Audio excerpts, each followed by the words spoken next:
পিটিয়ে গুরুতর আহত করে এবং আমাদের এক ভাই কনস্টেবল সুমন আমাদের এক এএসপির বডিগার্ড তাকে তাৎক্ষণিকভাবে এত গুরুতর আঘাত করেছে, তার মাথার একদম ইন্টারনাল ইনজুরি হয়ে গেছে এবং স্কাল ভেঙে গেছে।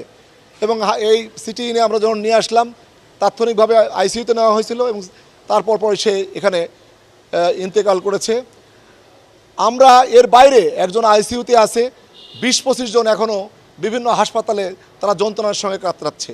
আমরা স্পষ্ট করে বলতে চাই যে আমরা এই যে বৈষম্য বা কোঠাবিরোধী আন্দোলনে সর্বোচ্চ ধৈর্যের যে পরিচয় দিলাম, আপনারা অনেকে বলছেন সংঘর্ষটা তো কোথায় না। আমরা যদি কাউকে আঘাত করতাম তাহলেই সংঘর্ষ বলতে পারেন, তারাই তো আঘাত করলো, তাদের তো কেউ আঘাতপ্রাপ্ত হয় নাই। 2-1 টিয়ার সেলে চোখ জ্বলা ছাড়া আর কোনো রুগী কোথাও নাই। আমার এই 15-20 জন পুলিশ সদস্যকে নির্মমভাবে আহত করলো, আমার ভাইকে মেরে ফেললো, এই মারণাস্ত্র সহ তারা আক্রমণ করলো। এর বিচার দেশবাসীর কাছে দিলাম, আপনাদের কাছে দিলাম।